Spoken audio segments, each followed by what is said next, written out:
Hey, it's Dominic D'Angelo. It's Rumor and Innuendo. I'm from Pittsburgh. Guster was in Pittsburgh. Robert's not in Pittsburgh. He's in Florida, Boca Raton, WE Creative _ish. Robert, welcome back, man. Thank you. Yes, sorry I wasn't able to join you all yesterday. I got pulled into a last-minute meeting, but I am here today to talk all things the Raw? No, just Raw. Nah, just Raw. Raw. Just Raw. We can't beat that dead horse. We got to stick that for the Dynamite. Yes, we got to save that for the Dynamite, but instead we are going to dive deep into the go-home show for SummerSlam. Hell of an episode of Monday Night Raw. A couple folks to say hi to in the comments. Mike Malaro says Seth Rollins was making up for all the sleeves that Dom chops off his shirts. Dom's wearing sleeves today, guys. You know it's a big day. It's a big episode. Shout out to Alt Jake, who unfortunately has a team meeting right now. So he won't be joining us. He wasn't in the team meeting I was in yesterday. And at no point during that meeting yesterday, Dom, did they ask me for my thoughts on Friday's SmackDown. So I was all ready to go and talk about it. Didn't get a chance to. Quick note. Because somebody reached out to me and asked, yesterday's episode of Rumor and Innuendo, which did air live, the audio version didn't get posted because there were some audio issues going on Dom's side. But fear not, guys. We are back today. We are in crystal clear HD audio, and it will be up later on today. And no, that is not the Blue Chew segue. Hey, Robert, real quick before we go on. Your other show, is it something to sports entertain with or something to sports entertainment with? Something to sports entertainment with. Well, dang it. I've been screwing it up this whole dang time. Why does that not surprise me? So on Working Stiff, the weekly show that I do with Scott Chaplin and Mike Lawrence and Dan St. Germain and a litany of guest stars sometimes, on our Patreon, we have two different tiers. We have a $5 tier and a $10 tier. The $5 tier, the Working Stiff Patreon, the $10 tier, something to sports entertainment with. Our first loving pot shot at our boss, our impresario, Mr. Conrad Thompson. Hey, man. Conrad thinks it's funny. So we're good. We're okay. He is the Galactus of our world. Oh my! Yeah, well, yes. Very newsworthy reference there, Robert. Very newsworthy. Hey. Did want to get your thoughts a little bit just on SmackDown. Through texting, you mentioned how you got to see Jacob Fatu's entrance. I just want to get your assessment of how they've handled Fatu since his debut in WWE. He is a very special talent, and I think that they realize that he is a very special talent, and I think that's part of what makes it so enjoyable to see how they are utilizing him. I think they've kind of realized Tongaloa, he's good to stand perfectly still and do absolutely nothing. We don't need another punch to someone's butt. A butt? You don't want a butt punch? No, I don't need a butt punch. But the way that they bring out Jacob Fatu, the way they timed the flames to the beats of the music, he already feels like a big-time performer. SmackDown, we know, was a taped show. It was taped the week prior. We had already kind of talked about we weren't going to get into the spoilers. I didn't even read the spoilers. And it's just funny that I kept saying, oh, yeah, these guys are going to be the number one contenders. And sure enough, they're the number one contenders for the tag titles because they know, hey, we're in the go-home week for SummerSlam. The stories are already told. Like, this show is set. It is locked. We are ready to go. It is something that, our good friends at AEW could absolutely learn, that you don't need to wait till the show right before your pay-per-view or your PLE to start announcing 8 to 12 matches and give these things reason. There's a push and pull to that. I think Raw last night was a fine 3-hour TV show. Not the most dynamic 3 hours of TV they've ever put together. I agree. Fair to say, Dom? I think that's fair to say. I think it was a good show, though. Like, for what it was. You're on Sci-Fi. I think they hit some key points, set some neat things up, I think. Kind of several red herrings, I want to say. But like communism. Wait, no, communism is just a red herring. But let's start off before we get into Raw itself. Yes. We did get a little clip of Jesse Ventura behind the scenes, being in the WWE fold, shaking Triple H's hand, and then we also saw him later on interact with CM Punk. Pretty cool to see the body back in the mix there, Robert.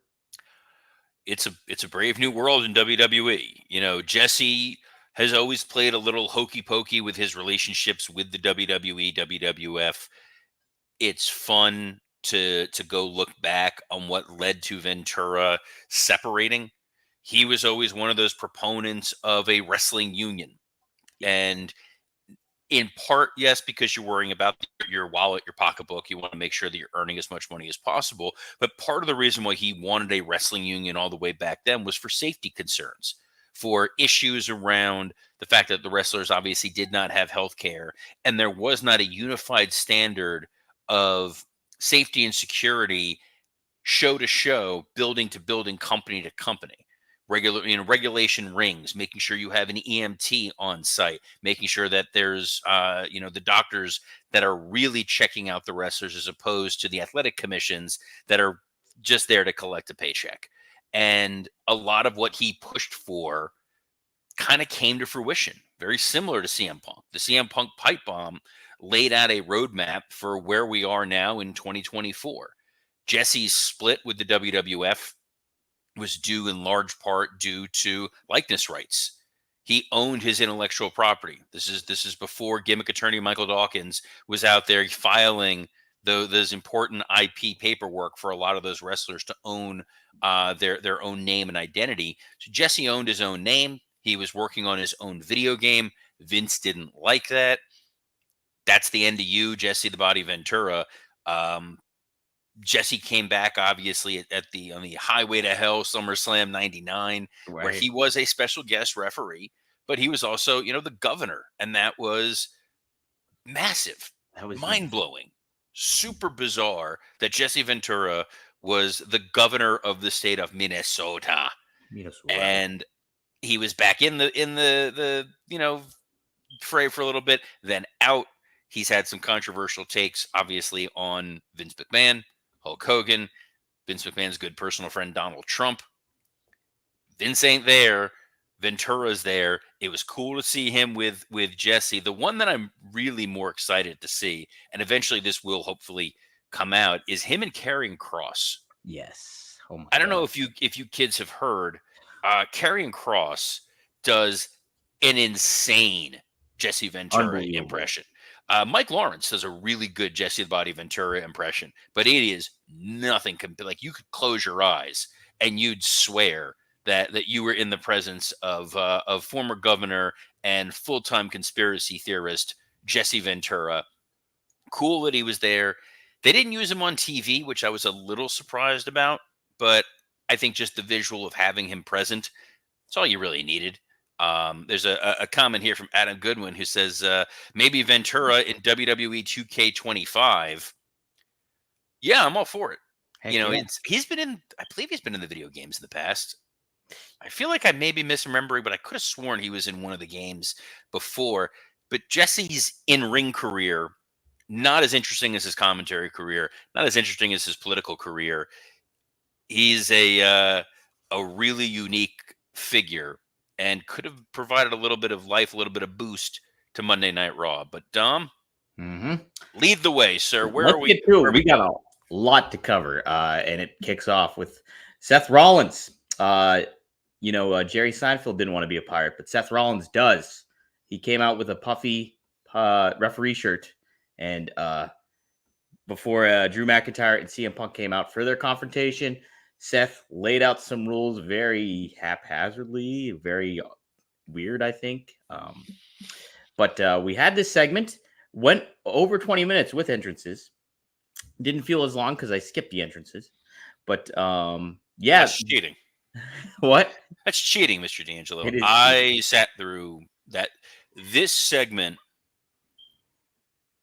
not their best.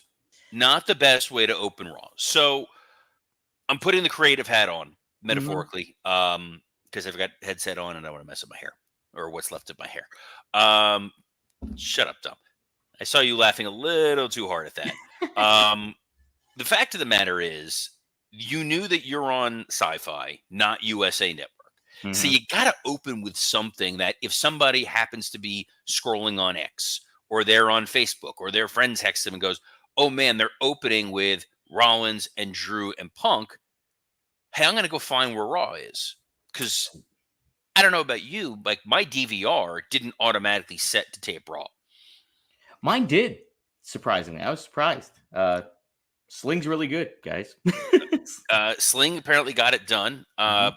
Xfinity dropped the ball a little bit. Hmm. I was already there, ready to go live tweeting at WWE Creative _ish on X.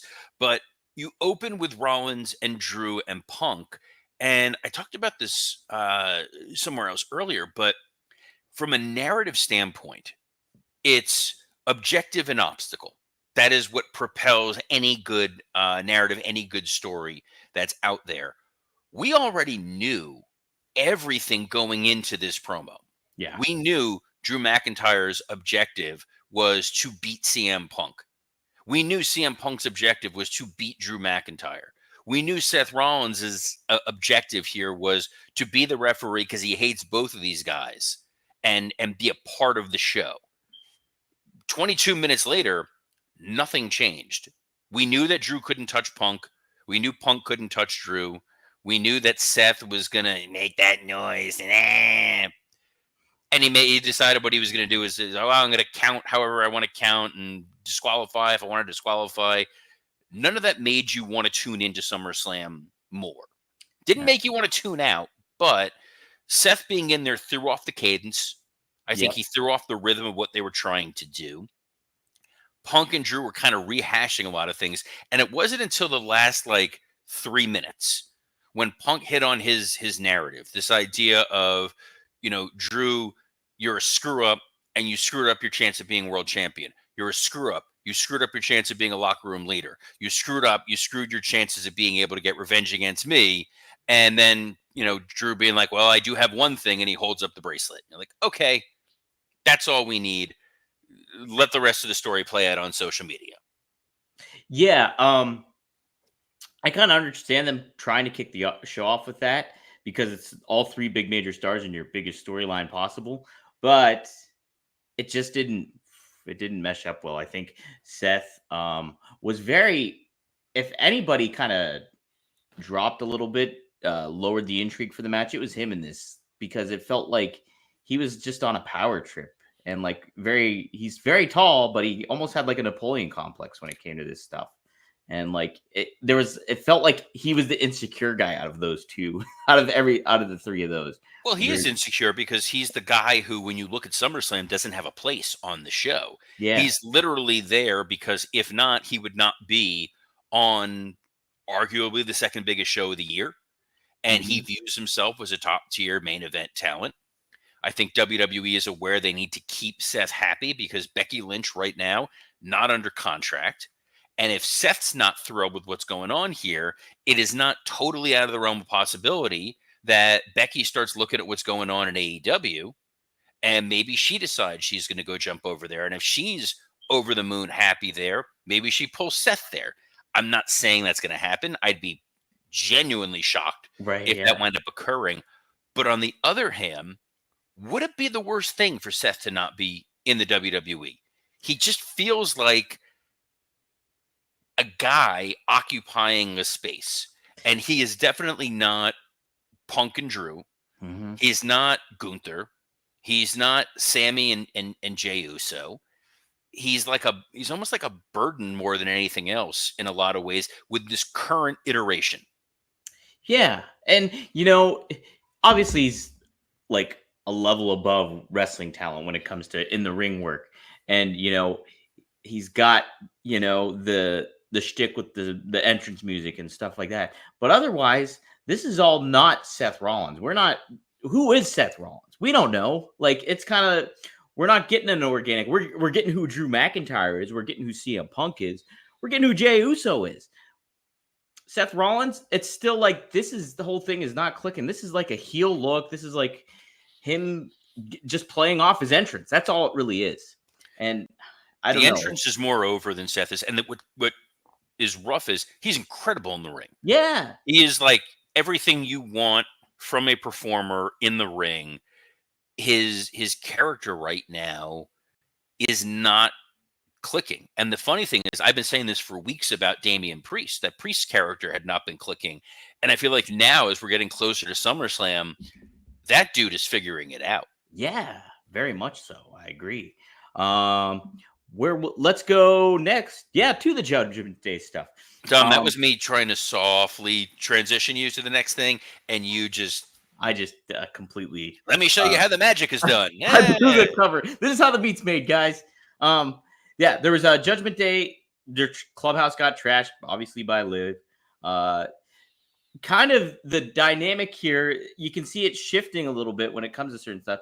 Carlito is still the foil, but more of the foil. And I was noticing just like a kind of a added confidence in Dom getting back with Rhea. And I thought this was like kind of a stationary point throughout the show, is the clubhouse scenes and stuff like that. And added to Damian Priest still being like a big focal point of that, and very much in a leadership role, it felt like. So he's in a leadership role that we know is built on a house of cards, because yes. Finn Balor, again, is the guy who's like, when Damian's like, I wish I should have been here. No, it's okay, man. You're the champ. You focus on being the champ. We've got this. And then Finn is the guy who's like, we got to go after Jey Uso and Sami Zayn because they step to us, to borrow from swingers. And Priest's like, now we've already moved on from them. And Finn's like, no, they came after us. We got to go after them. They put one of our guys in the hospital. We put one of them in the morgue. Also, we're going to go after Gunther because of what Gunther said. And also, we're going to take care of Liv Morgan because of what Liv Morgan said. So it's Finn who's super concerned about the integrity of the Judgment Day. Damian Priest is focused on being champion. Rhea Ripley, who should be focused on becoming women's champion, is very focused on what's going on with Dom. And Dom is wearing a cow vest, while Carlito is playing the most believable version of Carlito ever, which is a veteran who wants to get paid, who wants to get merch money, and doesn't want to have to wrestle. Yeah, it's like, no, and it's I'm entertained by it because it's just like he's there, he's doing some of the shtick. He did some of that shtick too when it came to his match with Jey Uso and stuff like that with the apple and all that. But yeah, I mean, it's I've enjoyed this, and I think to what you were saying when it comes to Damian, they're really heating him up in a good way here, and getting him ready for Gunther. And then we saw that with a little backstage vignette with him. And then later on, we also got Gunther, who I thought was on AEW Dynamite, but yet again, he was just in an empty arena. And Dom, if you're going to steal my tweet, steal it properly. I said he was at an AEW Collision taping because he was alone in in an arena. I like the little switch that they're not in the ring face-to-face cutting a promo, because then you can hear what they're saying and understand the points. Mm-hmm. And it still is that snobs versus slobs idea here, rich versus poor. The phrasing that Priest used, I really enjoyed the way that he tagged it, in that, Gunther is the here you go guy. Yeah. I'm gonna give you, you're gonna get everything handed to you. Oh, you want the best trainers? Here you go. You want the best opportunities? Here you go. Whereas I had to fight for it and claw and scratch for it. It's a narrative we've known the last few weeks. They really crystallized it here and made Gunther seem truly hateable, and in the main event seemed like a true monster. Yeah. Definitive win against Finn. And I see what you did there. Definitive. That was cute. Yeah. We'll touch about that in a second. I did want to hit the Creed brothers versus Alpha Academy. The big takeaway from this, Wyatt 6 show up after the fact when it comes to after Otis was getting ganged up on. Maxine slaps Chad Gable. Things get heated up. And then we get the appearance of the Wyatt 6, who take their masks off. And we get to see everybody. So pretty good teaser for what was later to come for Dexter Lumis. But yeah, do you think this was all well done, well executed when it comes to furthering the Wyatt 6 storyline, what we're getting with the Creed brothers and Chad Gable as well? Well filmed, well shot, well put together. The Otis and Tozawa team is a fine team that you can move up and down the card as necessary. You're continuing the Gable and Otis story. This is Gable putting his hands on Otis, Maxine going in there to try to defend them. And then when they go to gang up on her, boom, here come the Wyatt Six. And then removing the masks and still looking imposing, still looking scary. First kind of physicality we've seen from them.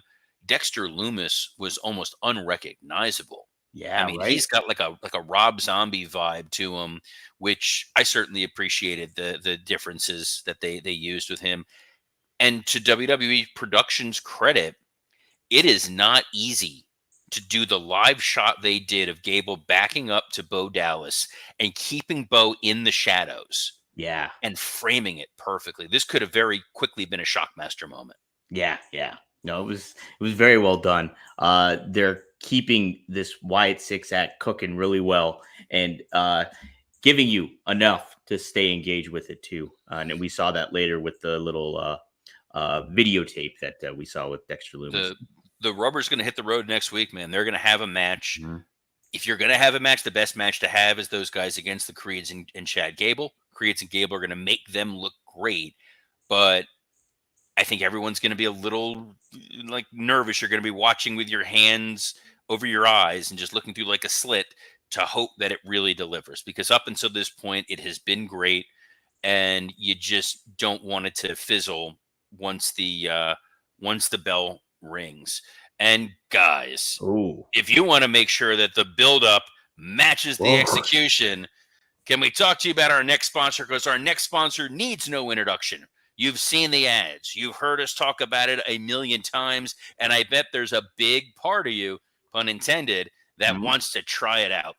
What am I talking about? Blue Chew. That's right. This isn't your grandpa's blue pill. This is the one, the OG chewable tablet for better sex. Blue Chew is a unique online service that delivers the same active ingredients as Viagra, Cialis, and Levitra, but at a fraction of the cost and in chewable form. You can take it any time, day or night, so you can plan ahead or be ready whenever an opportunity arises. The best part, it's all done online. No visits to the doctor's office, no awkward conversations, and no waiting in line at the pharmacy. Blue Chew wants to help you have better sex. Discover your options at BlueChew.com. Much like the Wyatt Six, it has been build up and build up and build up. And when the time comes, boom, you want to hit her with your sister Abigail. Oh my.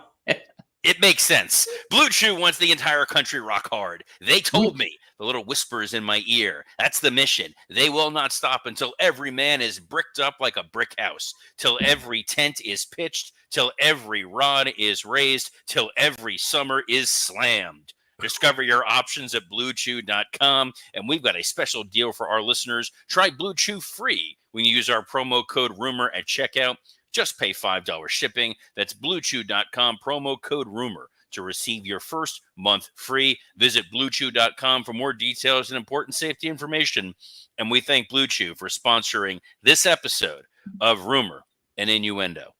Thank you, Blue Chew. Thank you. Hey, thank you, Braun Breaker. Speaking of those backstage promos, this was a really good one. And very much set a great tone for Braun and giving him more, like, showing off a little charisma that we have. It's kind of been growing, I think, over the past few weeks and stuff like that. He's gotten these opportunities. This might have been my favorite part of Raw, to be honest. I think was the Braun Breaker promo. It was a very strong promo. You know, it was a pre-taped promo, him staring down the barrel of the camera and laying out that he doesn't hate Sami Zayn. This isn't a cliched wrestling feud. He respects him. He understands that Sami is planning for his next career as a stand-up comedian. And maybe he underestimated Sami a little bit the last time. They even showed the footage where he's like, I kept my hands down. And that's on me. I made a mistake. It isn't going to happen again. That's simple, effective storytelling right there. Right. That's it. And he had a good zinger line at the end. He's like, you're going to have whatever he said. It was good. Thank you, Dom. That buildup was so worth the delivery there. I didn't remember what the zinger line was, and I was like, ooh, tell me. Yeah. I'm engaged. It was a good one. I wish I remembered it, guys. If you guys remembered, pop it in the chat. Good Lord. You are the best in the biz, Dom. Best Thanks, man. in the biz. Look, there was a lot of other stuff that happened. I think we can just kind of, because some of it is just I don't need to talk about Zelina Vega's constantly injured arm or anything to do with the Karrion Kross Xavier Woods match. Because where are they going with this? I where they're going with this Sunday Night Heat. Oh, is that where? Okay. where are they going with this? They're going with it to make it seem like Xavier Woods is going to join the Final Testament, and he ain't giving up New Day merch money, so he ain't joining the Final Testament. They've also said they'll never break up, and I think that's what's important here. In a dream world, if we could dream book this thing, there's 3 guys in the Final Testament. Mm-hmm. There's theoretically 3 guys in New Day. That'd be a hell of a payoff, but I don't think we're getting that. This is fine mid-card storytelling. Same thing you're getting with Sheamus and Bronson Reed and Pete Dunne. This is the Ludwig Kaiser is injured. We just got to do something. Tyler Bate is injured, so Pete Dunne doesn't have anything going on. The Shillelagh is back for some reason. See, if I would have saved it just a little bit more, the Shillelagh would have been the perfect Blue Chew segue. But instead, we got a strong main event. Mm-hmm. We did. Very strong main event. Gunther, to your point, looks like a really, really great heel. Did you notice, too? I didn't know if they've been doing this past couple weeks, but this is the first time I noticed it. Is the tonight's headlines thing where they catch you up on the little ticker tape down at the bottom? They tell you what's going on and like, oh, this is what happened. Did you see that? I have. Yes, I saw the ticker. I like it. It's, I think they understand there's people that tune in and out, especially because you've got the Olympics going on. There may have been a particularly compelling equestrian routine that somebody switched over to. But yeah, why not, remind people here are the things that happen over what is a very, very long show. 3 hours of television. But we were able to pack a hell of a recap into less than 30 minutes. And I could not have done it without my co-host and our erstwhile producer, Mr. Dominic D'Angelo. But Dom, this isn't the only show you've got your hands wrapped around. That's right. No, I am part of One of a Kind with RVD. The new episode just dropped yesterday. We talk about his relationship and like the wishing they had a longer feud in ECW with Mike Awesome. So we do a kind of a deep dive into that, a little bit of discussion of that. I did see a clip of you guys talking about Joe Hendry. Yes, we did. I asked Rob if he believed in Joe Hendry, and he gave his perspective on it, and kind of from the marketing and getting himself over, he didn't think that would be a good thing to put yourself on billboards and stuff back in the day, because he said you would have got kicked out of the locker room for something like that. But so check it out. It's pretty cool stuff. We cover a lot of great ground on there. So new episode, go to rvdtv.com. You can check it out there or wherever you get your damn podcasts. Also, Straight Talk with the Boss, Magnum TA, Greg Gagne. I just dropped the interview with Greg Gagne and Barbara Goodif, widow of Bruiser Brody. JBL makes a little cameo of this. It's at the Waterloo Hall of Fame induction. My degenerate brother Marcus did the interview. So check that out. We'll also have an interview with Tito Santana. Looking out. FourHorsemenNetwork.com. So Arriba there. Take a look-see. Robert, we have something to sports entertainment with and Working Stiff. Yes, the Patreons are up now for Working Stiff, which were a lot of fun to record. The main show, the main feed will be up this Thursday into this Friday, depending on when Dom remembers to post it. That's it. And we'll be previewing SummerSlam there, myself, Scott Chapman, and possibly Mike Lawrence, which I think is going to be a hell of a lot of fun. We'll talk some SummerSlam, some AEW Dynamite, and probably some Deadpool if Mike is there, because you kind of can't not. But hey, on behalf of Mr. Black and Yellow himself, Dominic D'Angelo, I'm Robert Karpelis. Best of luck in your future endeavors. 412. That's the area code here, guys. Hitting you with it.